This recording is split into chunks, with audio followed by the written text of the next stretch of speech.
If your aloe is going soft, mushy, and pale, and the leaves are flopping over instead of standing up straight, I have good news. It is almost never dead. In the next few minutes, I will show you how to pull it out of the pot, cut away the rot, and replant it so it actually recovers. Stick around, because the step most people skip is the one that decides whether your aloe lives. Here is the short version. A dying aloe is almost always an overwatering problem, not an underwatering one. The roots sit in wet soil, they rot, and the plant starts to collapse from the base up. To save it, you take the plant out of its pot, cut off every mushy black or brown root and leaf, let the cuts dry, and replant in dry, fast-draining, succulent soil in a pot with a drainage hole. Then, and this is the part people get wrong, you wait a week or two before you water it again. Let me walk you through the whole thing. Here is the short list. A clean, sharp knife or scissors, a bag of cactus and succulent soil, or make your own with 1/3 potting soil, 1/3 coarse sand, and 1/3 perlite or pumice. You want a terracotta pot with a drainage hole, just slightly bigger than the roots, some paper towel, and optionally a little fungicide or ground cinnamon to dust the cuts. That is it. No fancy gear. Before you cut anything, figure out what you are dealing with, because overwatering and underwatering look almost the same from the top. Both give you soft, floppy leaves. But an overwatered aloe feels mushy and waterlogged. The leaves can turn yellow or go see-through and soft, and the soil smells sour. An underwatered aloe feels thin, curled, and dry, and the soil is bone dry all the way down. 9 times out of 10, a dying aloe is overwatered. If the base is soft and the soil is damp, keep going. This rescue is for you. Tip the pot on its side and gently ease the plant out. Then brush the soil away from the roots so you can actually see them. This is the moment of truth. Healthy aloe roots are firm and white or a pale tan. Rotten roots are brown to black, slimy, and they smell bad. Do not panic if a lot of them look dead. As long as there is some firm, pale root and a solid core at the base of the plant, you have something to work with. Now take your clean, sharp knife or scissors and trim every mushy root back to firm, white tissue. Do the same with the leaves. Any leaf that is soft, browning, or translucent at the base has to go, so cut it off close to the stem. I know it feels brutal, but here is the rule. Healthy tissue grows back.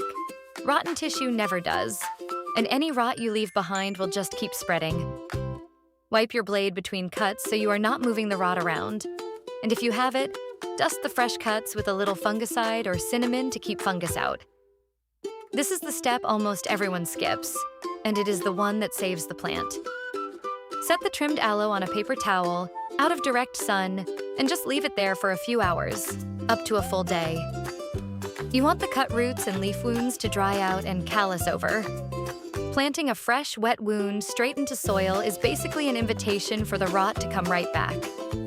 Give it time to seal, and you stack the odds in your favor. Fill your pot with dry cactus and succulent mix, or that 1/3, 1/3, 1/3 blend I mentioned. Make sure the pot has a drainage hole, and if you can, use terracotta, because it is porous and pulls extra moisture out of the soil. Nestle the aloe in so the base of the plant sits right at the soil line, not buried deep, and firm the mix gently around it. And I mean it. Do not water it yet. The soil goes in dry, the plant goes in dry, and it stays that way for now. Now be patient. Wait a week to 2 weeks before that first drink, so the roots can heal and settle in. After that, only water when the soil is completely dry all the way down, which usually means every 2 to 3 weeks in spring and summer, and once a month or even less in winter. Put it somewhere with bright, indirect light so it does not stretch and go weak. Within a few weeks, you should see firm new growth and fresh white roots taking hold. That is how you know the rescue worked. Before you go, dodge the mistakes that undo all this work. 1. Watering right after repotting. Give it that week to heal first. 2. A pot with no drainage hole, which just traps water at the bottom and rots the roots all over again. 3. Regular potting soil that stays wet too long, Aloe wants grit and drainage. 4. Not enough light, which leaves the plant weak, leggy, and prone to flopping. And 5. Being too gentle with the knife. Leave a little rot behind and it will spread right back. Cut it clean the first time. And that is the whole rescue. Trim the rot, let it dry, replant dry, and wait to water. Give it a few weeks and that sad floppy aloe will firm right back up.